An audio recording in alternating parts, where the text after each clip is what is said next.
Les Enluminures, the gallery here in Paris at the Louvre des Antiquaires, has been open since 1991, so about 18 years now, and we specialize in medieval art, mainly medieval manuscripts, both illuminated and text manuscripts, like this book of ours here that's illuminated. Also miniatures, and that means single leaves, illuminated single leaves and cuttings, like you see behind me. And as well, some works of art, sculpture, small objects, and medieval and Renaissance rings. So a book of ours is going to be priced based on who painted it, how secure the attribution to that painter is. If you have a book by Jean Fouquet, painted by Jean Fouquet, you know it's Jean Fouquet, and it has 2 miniatures, it's going to be a different price than a book of ours by Jean Fouquet that has 15 miniatures. The price is going to be largely dependent on the art, the quality of the art, and of course the condition. Medieval art, unlike something like old master paintings and to a certain extent even sculpture, you don't restore medieval manuscripts, miniatures, or books of ours. What you see is what you get. And so you need to buy them in good condition because you're not going to fix them afterwards.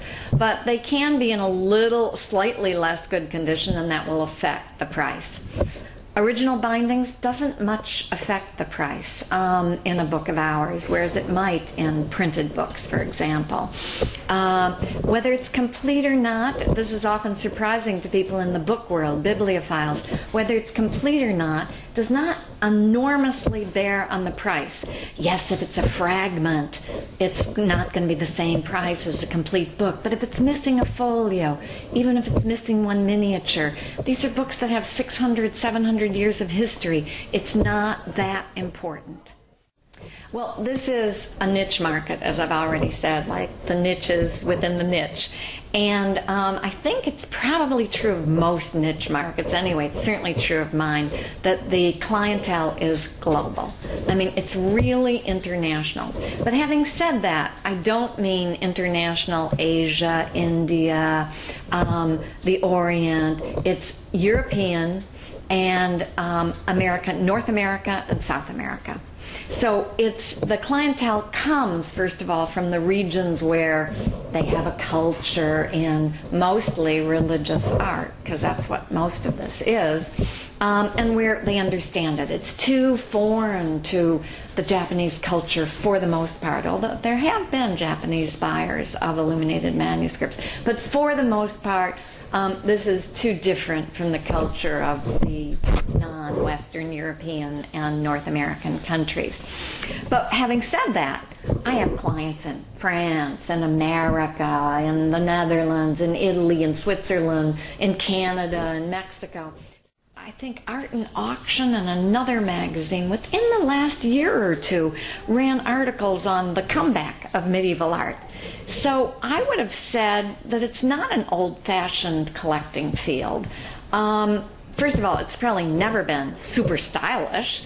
If you want your friends to come and admire your art on the wall, you want Van Gogh's sunflowers, you don't want a miniature by some artist they never heard of in a medium they don't understand. So it's always been specialized.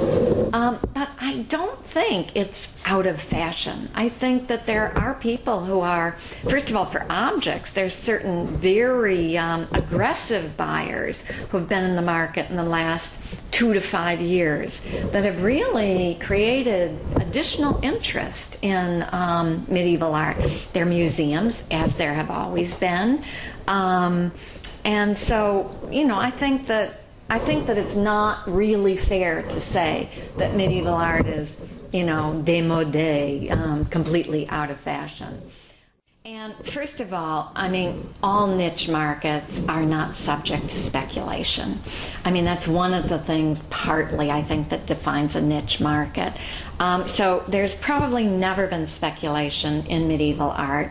And the prices have always been stable and slightly rising. There's never been a huge jump. And really, in this crisis, so-called, I haven't seen any shift in prices at all. 2 years, who's to know in 2 years? But I think that the crisis will gradually ameliorate, and more people will be more careful about what they buy, art, gold, things like that. Personally, I'd rather have it in manuscripts than gold, unless they were rings.